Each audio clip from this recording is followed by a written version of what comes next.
Kalaulah baginda Nabi alaihi salatu wassalam yang diajar langsung oleh Allah, yang berikan dia ilmu langsung dengan wahyu, tetap tidak bisa diterima oleh semua orang. Innallaha la yarfa'ul ilma intiza'an yantazi'uhu min qulubil ibad, walakin yarfa'ul ilma biqabdil ulama. Bahkan sebagian besar orang pada waktu itu menolak Nabi alaihi salatu wassalam. Tetapi Nabi sallallahu alaihi wasallam mengajarkan kita untuk tidak patah arang dan tidak pernah berhenti berdakwah. Allah tidak mengangkat ilmu dengan mencabutnya dari hati-hati manusia, tidak, tetapi dengan mewafatkan para ulama. Mana yang lebih afdal, ahli ibadah atau ahlul ilmi? Dari semua sisi ahlul ilmi lebih afdal daripada ahli ibadah. Sampai tidak tinggal satu orang pun ulama. Ittakhadhan nasu ru'usan juhalan. Ketika tidak seorang alim pun yang tinggal, akhirnya orang-orang mengambil para pemuka-pemuka yang jahil.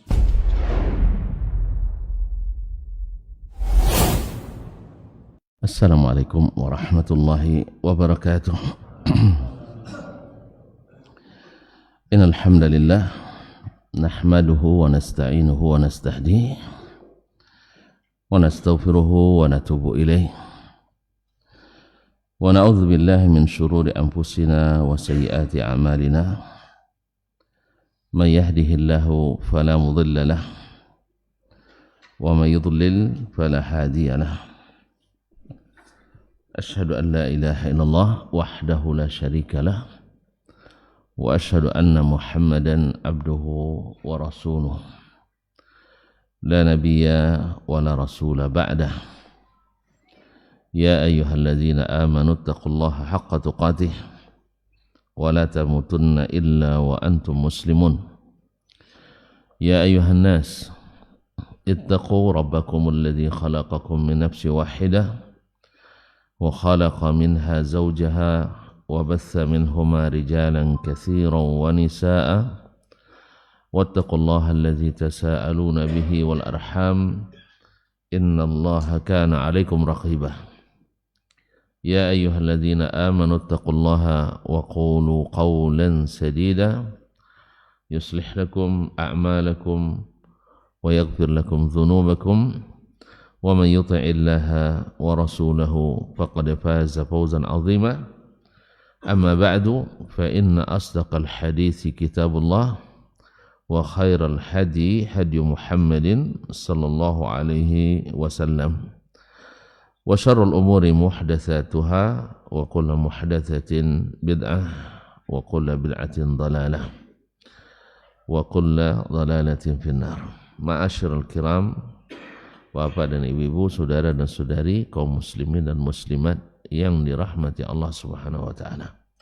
Alhamdulillah, segala nikmat dan rahmat hanya daripadanya. Allah izinkan kembali kita melanjutkan mengaji di masjid yang mulia ini, Masjid Zaid bin Thabit radhiyallahu anhu Pekanbaru. Semoga senantiasa menjadi menara ilmu sehingga menambah pundi-pundi amal, sumber pahala bagi siapapun yang berusaha mendirikannya, mewakafkannya, mengurusnya dan memakmurkannya. Salawat dan salam kepada baginda Nabi alaihi salatu wassalam, yang mudah-mudahan senantiasa pula sunnah-sunnahnya memakmurkan hati kita, mensolehkan amal kita. Semoga salawat itu berbuah syafaat di hari nanti ketika kita bertemu dengan beliau di padang mahsyar. Ma'asyil kiram, melanjutkan pembahasan bersama Imam Asy-Syafi'i rahimahullah tentang kewajiban menerima hadis Nabi alaihi salatu wassalam tanpa ada sedikit pun keberatan atau menentang dengan kebiasaan atau pendapat yang biasa kita lakukan. Pada pertemuan sebelumnya beliau menceritakan tentang masalah Abu Darda dengan Muawiyah bin Abi Sufyan, di mana Abu Darda menyampaikan dari Nabi SAW melarang menjual emas dengan perbedaan antara yang dijual dengan yang dibeli, harus sama dan harus hadir. Tapi Muawiyah mengatakan menurut pendapat saya ini tidak masalah. Nah, ini berarti dia lewat dengan ijtihad. Maka Abu Darda mengatakan bahwasanya tidak boleh lagi saya tinggal satu langit atau satu tempat denganmu. Kemudian Syekh Al-Imam rahimahullah melanjutkan, wa ukhbirna, dan diberitakan kepada kami, anna Abu Sa'id Al-Khudri laqiya rajulan, bahwa Abu Sa'id Al-Khudri, yaitu Sa'ad ibn Malik ibn Sinan, sahabat Nabi, termasuk yang paling banyak meriwayatkan hadis dari Nabi SAW, laqiya rajulan, bertemu dengan seseorang. Di sini tidak disebutkan dari kalangan sahabat ke atau bukan. Fa akhbarahu an Rasulillah sallallahu alaihi wasallam, lalu dia memberitahukan kepadanya dari Rasulullah sallallahu alaihi wasallam sesuatu, yakni hadis. Fa dzakara ar-rajulu khabaran yukhalifuhu, namun orang itu menyebutkan pula khabar atau hadis yang berbeda atau bertentangan dengan yang dia sampaikan. Faqala Abu Sa'id, lalu Abu Sa'id radhiyallahu ta'ala anhu mengatakan, wallahi la awani wa iyyaka saqfu baitin abada. Kata beliau, kata Abu Sa'id, demi Allah kita tidak boleh lagi berada dalam satu atap. Artinya begitu Abu Sa'id tidak senang ketika hadis yang disampaikan dari Rasulullah sallallahu alaihi wasallam tidak diterimanya. Ya, dan disampaikannya pula khabar atau hadis yang berlawanan dengannya. Coba bayangkan, hadis dengan hadis saja dilawan, marah dia. Apalagi kalau hadis dengan hadas. Bayangkan, hadis dengan hadis saja dipertentangkan, marah Abu Sa'id radhiyallahu taala anhu. Qala Asy-Syafi'i, berkata Imam Asy-Syafi'i rahimahullah, yara anna dayyiqan 'ala al-mukhbari alla yaqbala khabarah. Dia melihat tidak ada peluang, dayyiqan sempit, artinya asal kalimat dayyiqan adalah sempit, maknanya kalau sempit itu sama dengan haraj. Haraj kan sempit juga.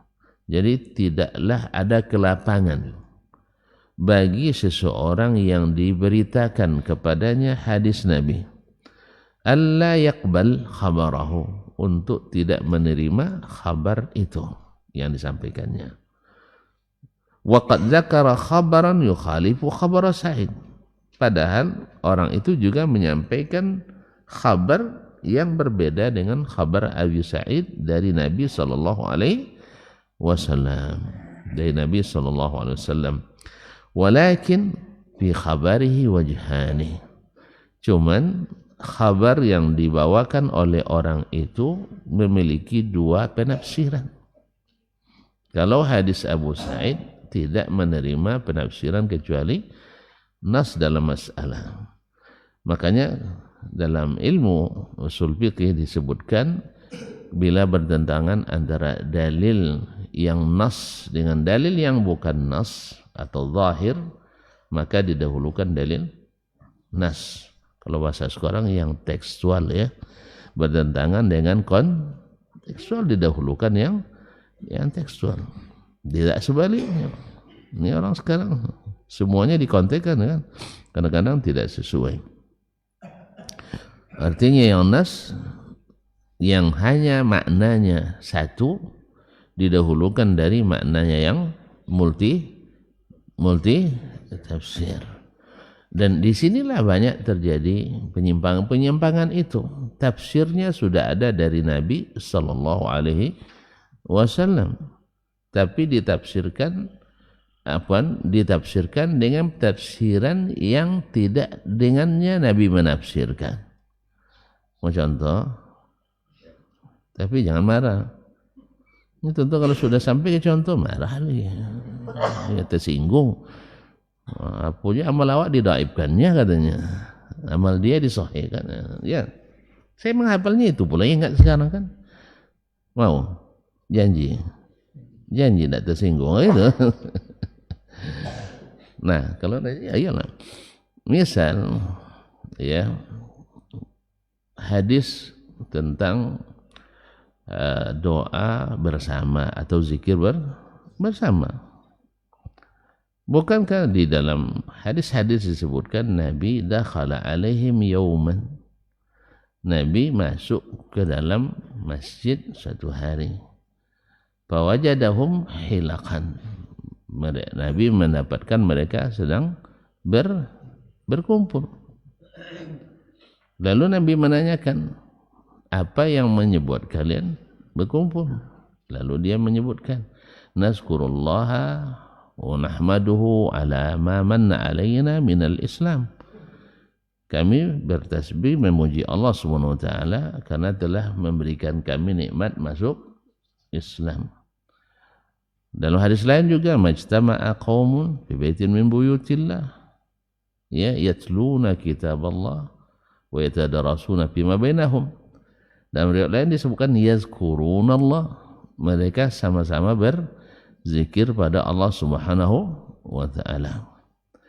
Ini hadis-hadis ini mengandung dua atau lebih penafsiran. Sahih? Bisa ditafsirkan dengan zikir jama'i atau zikir berjamaah, atau jamaah sama-sama berzikir. Sahih? Ya, mereka berzikir.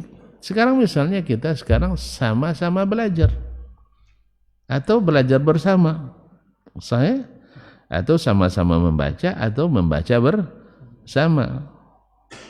Jadi bisa dibedakan antara sama-sama berzikir dengan zikir bersama. Nah, lalu kita katakan, ada seorang syekh ditanya, syekh dari Arab Saudi, ditanya oleh seorang syekh dari luar Saudi, kenapa kalian di Saudi itu tidak membolehkan zikir berjamaah? Padahal ini hadis-hadisnya. Saya ini hadis-hadisnya banyak tentang zikir bersama. Lalu kata Syekh, hadis bahkan ayat ini sudah pernah tidak didengar oleh sahabat? Kepada menung semua. Ya pastilah. Kan sampainya hadis kepada kita melalui sahabat. Sampainya hadis itu kepada kita melalui sahabat. Berarti hadis ini sudah didengar oleh mereka dan sekarang kita dengar pula. Berarti sama-sama kita dengan mereka mendengarkan hadis ini. Baik. Nah, hadis ini sudah didengar oleh orang yang ilmunya dan pemahamannya lebih baik dari pemahaman Syekh dengan saya. Sah? Mana yang lebih baik? Pemahaman para sahabat atau pemahaman Syekh Dasman dengan Syekh Utsman? Ragu, tonton jawab ya. Hah? Pemahaman sahabat. Kok begitu? Kenapa pemahaman mereka lebih baik? Hah? Mereka langsung Nabi yang memahamkannya, gurunya langsung. Sah? Kan bukan hanya lalu datang Nabi sekali, habis itu hilang habis itu. Seperti dai, misalnya dai sebentar waktu libur aja kan? Enggak, mereka dari awal lagi sampai Nabi wafat bersama Nabi alaihissalatu wassalam. Dan ini amalan, bukan amalan yang dikerjakan sekali setahun. Sah? Tapi amalan yang setiap hari 5 kali. Setiap hari 5 kali. Berarti sekarang mereka pahamlah hadis itu. Ada buktinya mereka paham?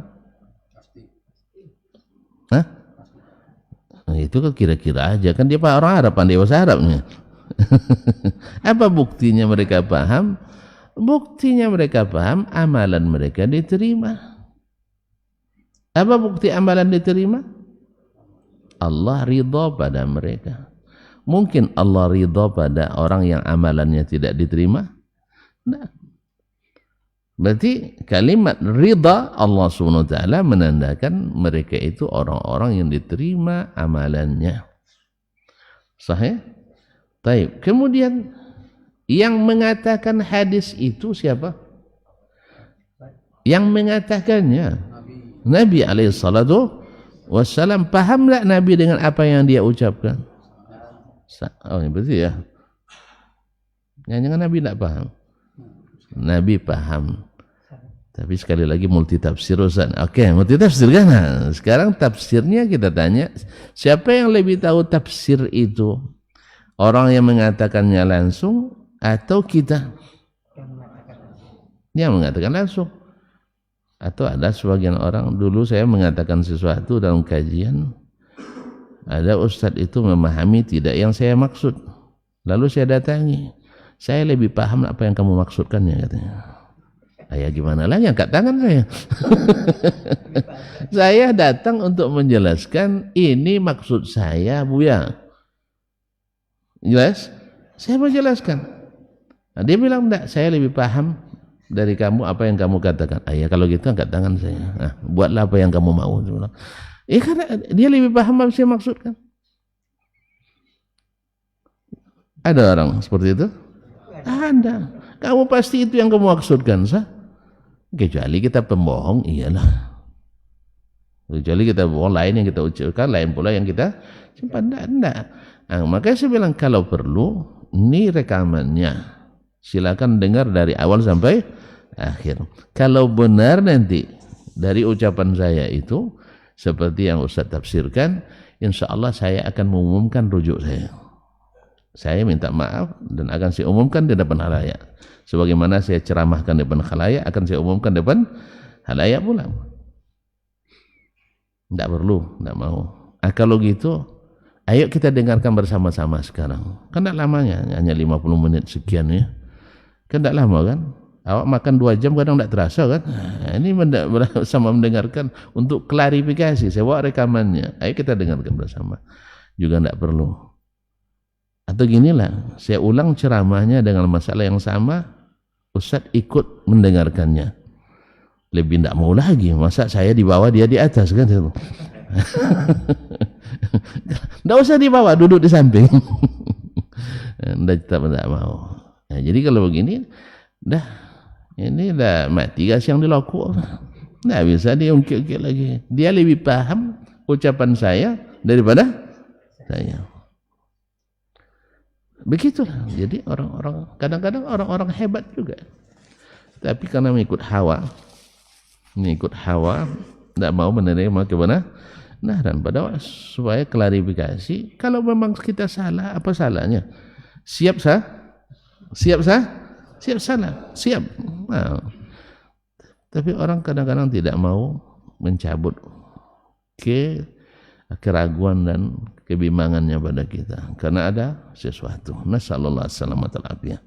Jadi kaum muslimin dan muslimat, sekarang Nabi pasti lebih paham apa yang dia ucapkan.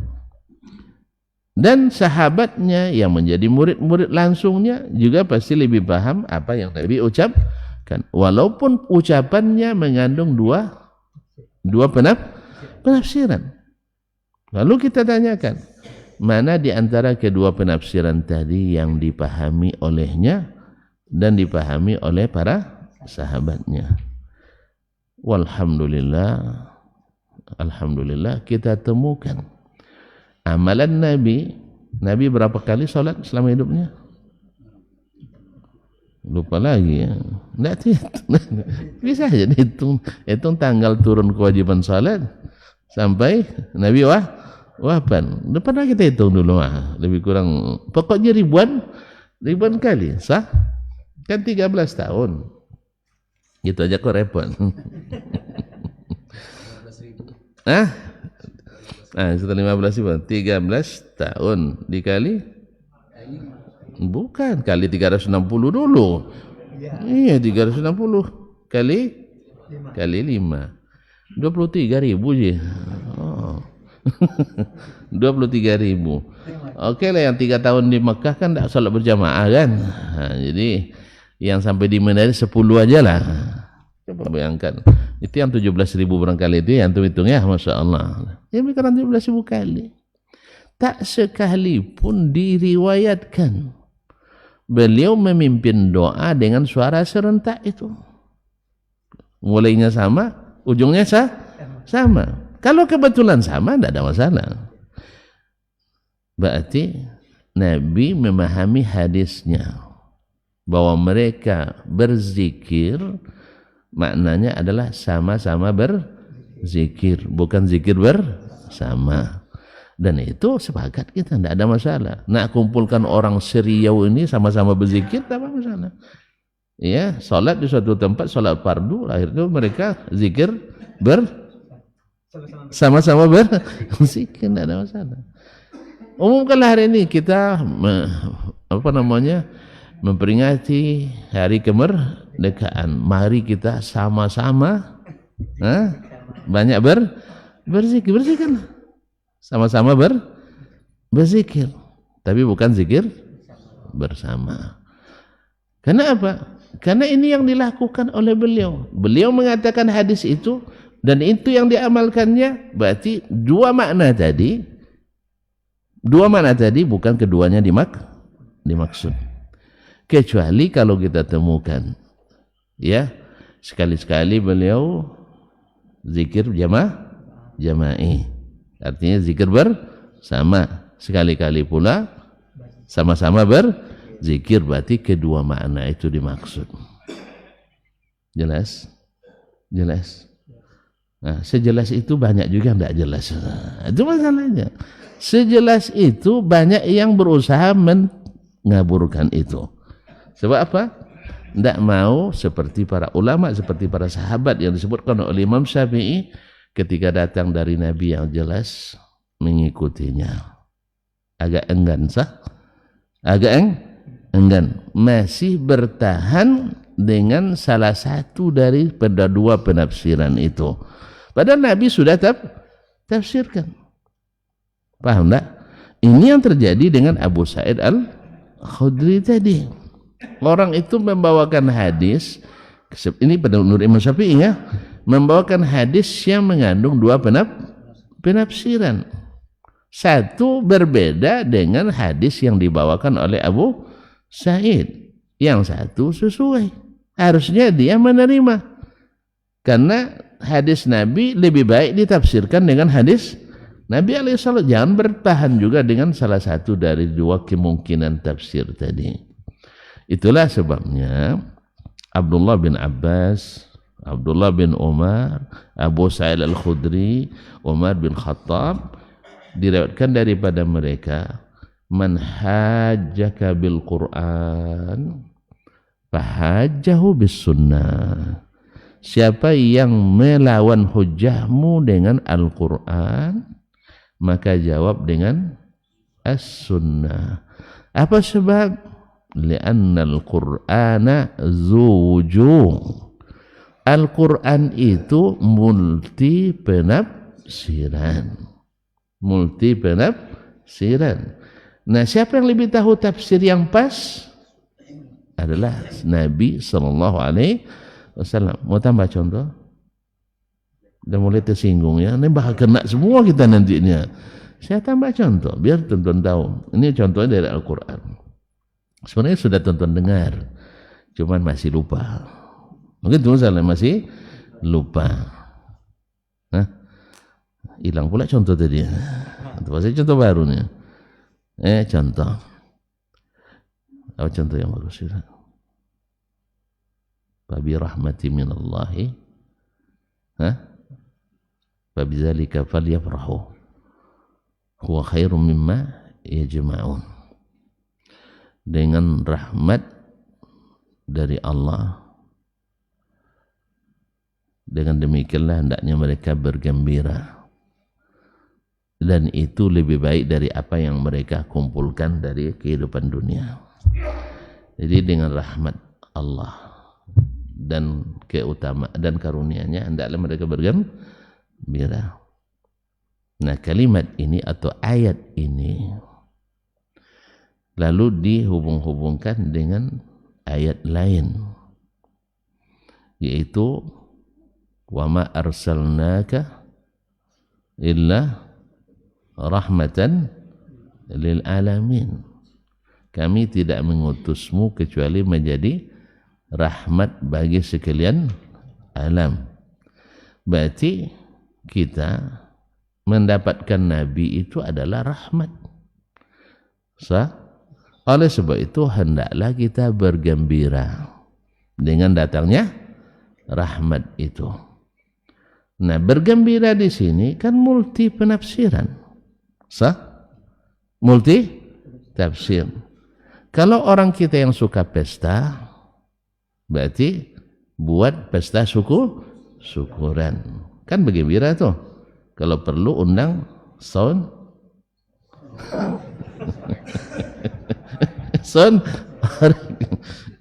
kan bergembira namanya. Bergembira tidak ada batasnya. Kan itu. Atau buat peringatan kelahiran Nabi alaihissalatu wassalam. Jadi rahmat itu harus disyukuri. Rahmat itu harus kita bergembira. Jadilah ayat ini dalil untuk memperingati Maulid Nabi. Secara makna, ya boleh saja diterima. Sahih? Dengan makna bebas bergembira, semua orang boleh menafsirkan yang seperti itu. Jelas ya? Bergembira kan? Dengan datangnya Maulid Nabi, gembira enggak orang? Enggak gembira, tuan-tuan. Di situ ada ceramah. Tentu penceramahnya siapa? Ustadz. Ustadz senang enggak dapat jadwal? Kan bergembira. Ustadz pasti senang dapat jadwal, karena PHBI peringatan hari besar, tentu honornya lebih iya, betul ya. Enggak, di PHBI lebih besar honornya.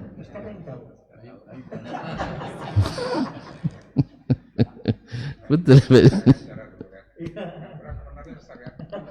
Oh iya, beliau jadi panitia dulu ya. Oh betul, ya sahih.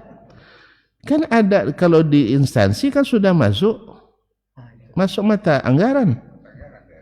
Iya. Ya kalau tidak direalisasikan bisa jadi temuan. Nah di situ kan banyak tuh, dari pengarah, koordinator, penanggung jawab sampai ke seksi-seksi dan anggota. Kalau dihapus masalah. Jadi ini hari-hari seperti itu menggembirakan. Bagi masyarakat ada makanan. Ada makanan. Bagi pengurus masjid ada sumbangan, betul. Nah, kan kesempatan untuk mencari sumbangan. Jadi memang kalau ditafsirkan bebas, betul-betul jadi rahmat yang menggembirakan. Sahih? Kecuali kalau acaranya tekor. Itu mulai pengurus saling oper gitu. Kan? Nah, jadi kaum muslimin memang gembira. Jadi kalimatnya apa? Bidzalika falyafrahu. Hendaklah mereka gembira, ditafsirkanlah dengan peringatan Maulid Nabi alaihissalatu wassalam. Bisa masuk? Bisa dipaksakan masuk. Lalu kita tanya kepada yang kepadanya turun Al-Quran, Nabi kita alaihissalatu wassalam. Kemudian para sahabat-sahabatnya. Maka kita temukan mereka tidak pernah berselisih tentang masalah ini. Ada sahabat setiap datang bulan Rabiul Awal berdebat. Kenapa? Karena sepakat. Sah? Kalau tidak sepakat pasti berdebat. Kapan mulai berdebat? Kapan mulai berbantah-bantah? Setelah tanggal 12 itu menjadi momen ini. Mulai orang berdebat sejak zaman itu. Dimulai oleh Syiah Fatimiyah di Mesir dulu. Mereka yang pertama melakukan acara ini. Sejak zaman itu mulai perdebatan terjadi. Setiap tanggal 12 Rabiul Awal mulai terjadi perdebatan sampai hari ini. Nah, sekarang yang kita salahkan Nabi dan para sahabat yang tidak mengadakan dan orang-orang yang mengikuti, atau orang yang mengadakan yang menimbulkan perdebatan ini. Nah, tergantung antum pro yang mana. Kalau yang bilang saya lebih percaya daripada Ustadz Syanur pada Ustadz Dasman, tentu gitu kan? Atau saya lebih percaya Ustadz Dasman daripada Ustadz Syanur, atau lebih percaya yang lebih penting sebenarnya bukan Ustadznya, saya lebih percaya Nabi dan para sahabat. Tentu kita akan lebih senang untuk meninggalkannya, sebab telah menimbulkan perdebatan yang tiada henti-hentinya. Bahkan sampai pada tuduh-menuduh di antara kita. Sahih? Yang mengadakan menuduh yang tidak mengadakan tidak mencintai Nabi. Sah? Tidak pernah tonton dengar? Hah? Sering kita dengar. Ya, mereka tidak cinta sama Rasulullah Sallallahu Alaihi Wasallam. Kan sama sekarang. Dulu kita tidak ada peringatan hari jadi. Hari apa namanya istilahnya? Ulang tahun, ya. Ulang tahun kelahiran. Ini macam-macam nama. Kalau untuk Nabi Maulid, ya kalau untuk kita milad. Kalau untuk Syekh Haul. Itu semuanya dari Syiah asalnya. Haul dari Syiah, milad dari Syiah, Maulid dari Syiah. Bukannya tidak ada yang berasal dari Islam. Ini mohon maaf, tanpa maksud menyamakan ya, enggak. Tapi begitulah asal dari milad, ya. Apa kalau milad apa doanya? Barakallahu fi umrik. Lahir doa baru, itu namanya barakallahu fi umrik. Saya pernah dapat sebelum subuh dapat WA dari anak gadis pula. Masya Allah. Awak kira dia perhatian pula sama kita. Saya tidak ingat bahwa itu hari lahir saya. Setelah saya, oh iya ya, ini pasti otomatis dari bukan dari Google-nya. Jadi ada orang yang memasang otomatis. Jadi pagi-pagi sebelum subuh buka jam 4 dengan masuk dari dia mah. Rupanya bukan dia perhatian, Google yang perhatian sama kita. Nah, ini salah sangka saya. Dah pede pula. Nah, jadi kaum muslimin dan muslimat dirahmati Allah. Jadi semuanya bukan berasal dari Nabi dan para sahabat. Tapi gara-gara ini kita berdebat, bahkan berkesumat, saling menuduh dan mendebar syubhat. Oh, itu orang-orang yang anti kelahiran Nabi itu. Masya Allah, gimana boleh kita anti kelahiran Nabi? Bisa antum menolak kelahiran Nabi? Hah? Enggak. Tapi berarti mereka tidak mencintai Nabi. Memang satu-satunya cara menyatakan cinta dengan ulang tahun. Kalau kita sekarang, keluarga kita datang bikin acara ulang tahun, kalau kita tidak hadir, kira-kira apa sikapnya? Wih, saudara saya bikin ulang tahun anaknya, diundangnya saya tidak datang, apa akibatnya? Mama kalian tuh betul-betul tidak sayang sama kalian, sah? Sahih?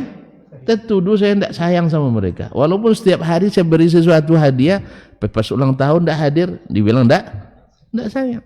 Sama juga sekarang.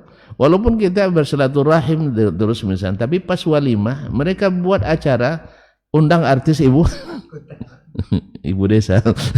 Misalnya kita nggak datang bukan karena tidak sayang, bukan tidak silaturahim, tapi ada penghalang. Ada penghalang. Awak datang tidak bercerita, tapi tidak bisa bercerita sama sekali. Dah bising dengan suara. Jangan bilang musik, Pak. Musik itu khilaf masalahnya. Bising aja bilang gitulah, bising. Awak seharusnya nak saling mendoakan, saling menanyakan, makan nak sambil bertenang. Ini sudah gemetar pula sendok kita. Iya dia. Gara-gara mendengar alunan-alunan itu, mata dah mulai juga, tak sabar juga. Tak mungkin nak naku terus begitu. Capek pula pun tak kita. Tengok juga sedikit kan. Dia terpaksa juga tertengok gitu. Terdengar dan tertengok. Akhirnya apa? Tertuduh kita tidak menghargai saudara, tidak menghormati kawan, tidak menghormati kerabat. Karena dia sendiri yang buat penghalang. Kan gitu sih. Pas dihias bininya cantik sekali, tengok ke orang ramai. Pas akad disembunyikan, setelah akad ditampilkan. Entah apa gunanya wali itu? Digunakan wali itu karena memang wanita tidak ditampilkan. Oh nanti dia dipaksa nikah, dipaksa sejak kemarin dia meraung-raung tuh. Ini kadang-kadang macam-macam juga. Ada pula apa namanya prosedur baru bahwa datang orang tua ke anaknya minta izin menikahkannya. Di mana pula itu ada? Tapi macam-macam kreativitas orang nih yang membuat nambah-nambah beban aja, nambah-nambah masalah. Minta pula ikrar bahwa dia ini kan. Dari mana asalnya? Bukankah ini sejak berunding dulu, batengok, ta'aruf, orang sudah apa? Memang orang tua ini tertuduh jadinya, harus diumumkan pula anaknya siap, ayah saya dinikahkan gitu ya. Kalau itu untuk apa wali lagi? Jadi macam-macam orang bikin masalah. Allah musta'an. Yes ya? Maksud itu macam-macam, pokoknya banyak macam-macam. Acara penyerahan ini, ada sungkem ini, kadang-kadang. Makanya saya katakan kalau tuan-tuan nak buat acara macam-macam tu tidak usah di masjid lah. Merusak adab masjid. Kadang juga ada fadilatnya nikah di masjid. Makanya saya katakan bukan kita melarang orang nikah di masjid, demi Allah tidak. Mungkin tak nak capai keberkahan majlis, tapi kalau merusak tidak usah. Karena di solat saja wanita diletakkan di paling belakang. Ini pas nikah disuruh paling depan. Kemudian belum lagi pakaian yang kadang-kadang tidak sempurna bagi pengantin maupun para pengiring. Kan pakai dayang-dayang pula kadang. Dayang-dayang tu kainnya terbayang-bayang. Iya, pernah orang nak nikah di masjid pakai pengantin adat apa? Adat Jawa ya. Yang pakai apa? Pakai anduk tu. Apa namanya? Pakai kain. Di masjid nak buat macam tu. Subhanallah. Iya, karena kata dilah kejahilan. Nah, kalau sempat pengurusnya tidak tegas, lewat. Antum pengurusnya waktu itu tegas. Tidak bisa, begini tidak bisa. Iya. Kalau begini, tidak boleh. Cuma ya kebanyakan tidak tegas. Tambah lagi EO, WO. Nah, ini WO ini kan kebanyakan tidak tahu agama. Sahih? Jadi yang penting bagiannya dipegang-pegang pula pengantin tuh. Akhirnya bertumbuk pula pengantin pria sama fotografernya. Nah, cuman sayang semua netizen memenangkan yang fotografernya. Itu kan profesi kerja. Profesi kerja pegang-pegang istri orang. Kalau gitu antum tidak tahu adab kerja. Boleh megang istri orang? Cuman masalahnya kan dia kiaskan istri kita dengan artis. Artis mau milik bersama. Sahih? Karena artis itu kan untuk diperlihatkan orang ramai, sah? Kalau istri kita antum untuk diperlihatkan orang ramai. Jadi kan artis istri kita memang untuk kita sendiri. Jadi ya mohonlah kepada orang-orang yang astagfirullahaladzim, gara-gara tadi tersinggung orang Pak ini. Makanya jangan pakai contoh. Kalau contoh udah mulai orang tersinggung.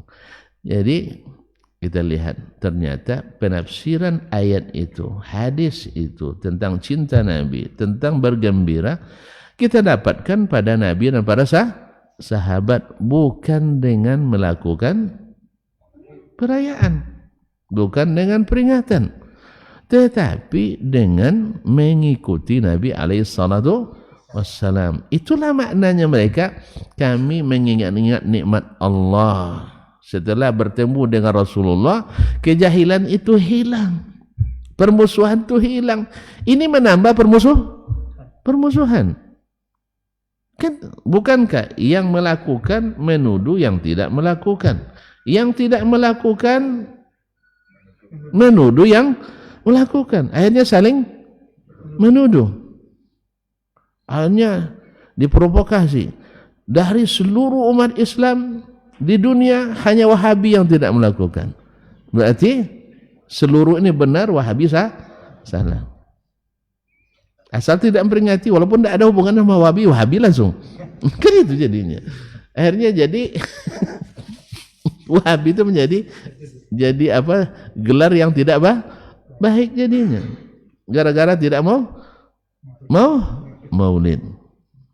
Walaupun ma'asyiral kiram yang rahmati Allah SWT, kita juga menghargai sebagian masih memperhatikan dari sisi manfaat, ya, manfaat dan manfaatnya.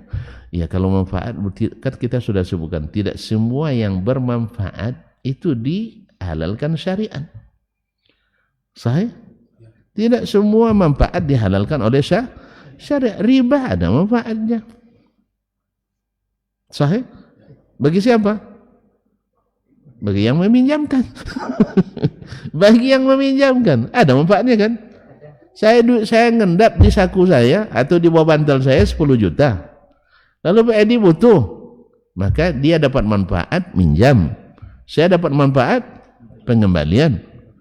Pak Edi 10 juta 3 bulan 11, 6 bulan 12, 9 bulan 13, 12 bulan 16, 14 ya.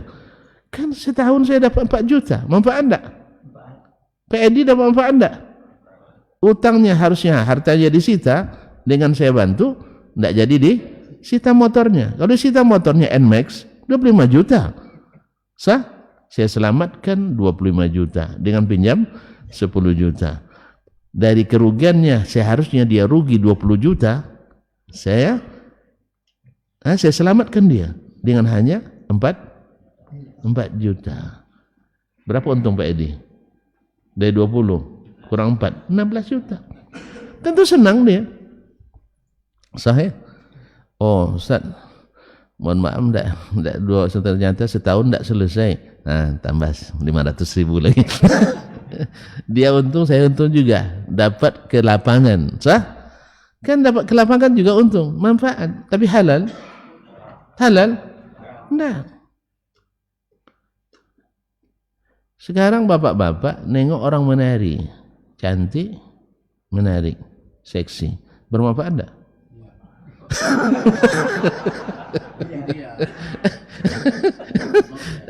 Coba lagi bapak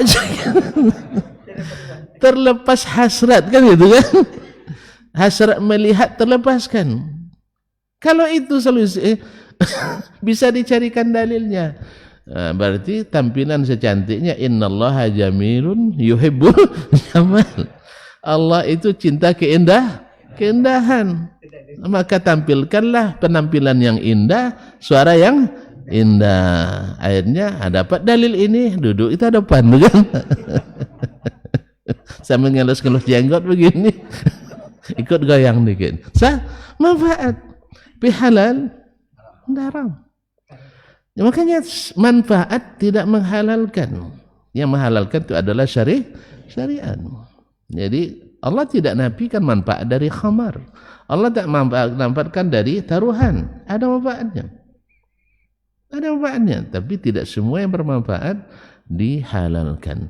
Tetapi semua yang dihalalkan mesti bermanfaat. Dan tidak semua yang bermudarat diharamkan. Tapi semua yang dilarang pasti mudarat. Apa contoh yang bermudarat? Yang dihalalkan? Perang. Perang itu dihalalkan dengan syarat-syaratnya. Datang mudarat? Ada mudaratnya? Ya banyak. Orang yang mulia bisa jadi hina. Sah? Orang yang hidup bisa dimati. Yang sehat bisa jadi cacat. Tapi halal karena ada syariat yang menghalalkannya. Qisas, mudarat enggak? Mudarat. Ini yang membunuh anaknya akan yatim, istrinya akan janda. Sah? Orang tua kehilangan dia. Bisa jadi dia penopang ekonomi keluarga. Tapi karena ini diperintahkan syariat jadi halal. Taib. Jadi tidak semua yang bermudarat diharamkan. Jadi halal haram itu dasarnya bukan hanya manfaat mudarat, tapi dasarnya adalah syariat. Jadi ada yang bermanfaat tapi diharamkan. Ada yang memudarat tapi dihalalkan. Maka yang halal itu yang dihalalkan Allah. Yang haram itu yang diharamkan Allah. Nah, mengada-gada dalam agama halal apa haram? Hah?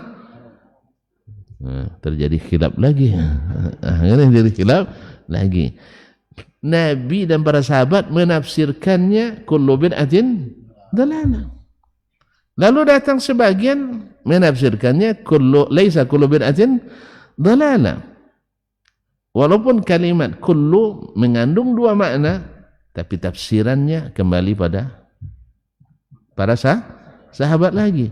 Sahabat anti bid'ah atau suka bid'ah?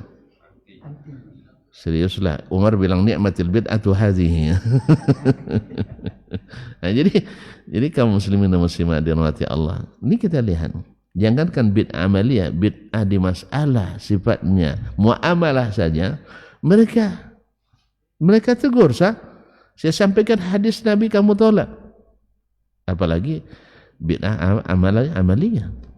Makanya mereka anti bid'ah. Karena mereka tak ada ahli bid'ah, maka tidak ada mereka yang tersesat. Coba yang rahasianya para sahabat tak ada yang tersesat karena mereka tidak ada aliran bid'ahnya. Boleh ada aliran sesat setelah ada aliran bid'ah. Jadi benarlah kullu bid'atin dalalah. Bukankah sahabat semuanya selamat? Sah. Tapi kenapa mereka selamat? Karena tidak ada aliran bid'ah. Tidak ada aliran bid'ah, semuanya aliran sunnah. Kapan baru ada aliran sesat? Setelah ada aliran bid'ah. Makanya dengan demikian pahamlah kita, tidak ada bid'ah yang hasanah yang menyelamatkan. Semua bid'ah menyesatkan. Walhamdulillah. Nah, kalau sudah paham, pulang kita lagi. Nah, kan? Udah paham, pulang kita lagi. Kan itu yang penting, sah. Jadi Abu Sa'id radhiyallahu anhu marah sama orang itu karena dia sampaikan hadis yang nas dalam masalah, dia jawab dengan hadis yang multi tafsir. Jadi yang demikian pun dianggap salah oleh sahabat. Walaupun boleh ditafsirkan seperti itu. Dan inilah yang banyak hari ini multi tafsir seperti ini. Jelas? Jadi mereka menafsirkan dengan makna-makna yang jauh. Seperti Ar-Rahmanu 'alal 'arsy istawa itu. Oh, banyak makna istawa itu kan? Iya. Tapi yang ditafsirkan oleh Nabi dan para sahabat yaitu di atas. Bukan tumbuh. Bukan jalan yang berlubang diratakan. Bukan yang awalnya lemah lalu jadi kuat. Awalnya dikuasai oleh orang lain, setelah itu dikuasai. Tidak ada makna itu yang ditafsirkan oleh para sahabat. Antum saja setelah abad keempat baru menafsirkan itu.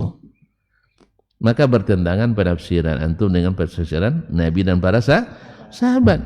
Maka rela aja lah menerima yang dari Allah dan Rasul. Itu yang payah itu. Kita tunjukkan tetap juga tidak menerima. Iya, tidak. Akhirnya datang lagi dengan masalah tidak semua yang ditinggalkan Nabi dan para sahabat wajib kita tinggalkan. Sah? Ya, tidak semua yang ditinggalkan Nabi dan para sahabat mesti kita tinggalkan. Terus kalau gitu tidak ada bid'ah yang akan tertinggalkan nanti. Sahih? Nabi meninggalkan itu 23.000 kali sholat dia, tidak sekalipun dia lakukan. Sengaja enggak dia tinggalkan? Kenapa sengaja? Karena tidak disyariatkan. Sahabat juga sepakat pula tidak melakukan. Terus berarti sengaja juga mengikut Nabi SAW karena tidak disyariatkan. Tapi hadis Nabi kan mengatakan begitu. Iya, perkataan tadi multitafsir, ditafsirkan dengan perkataannya yang lain, ditafsirkan dengan amalannya yang lain. Jelas? Sudah jelas ya? Alhamdulillah. Barakallahu fikum. Kita tutup aja lah sampai di sini. Wallahu ta'ala alam wa sallallahu ala nabiyyina Muhammadin wasallam. Wassalamualaikum warahmatullahi wabarakatuh.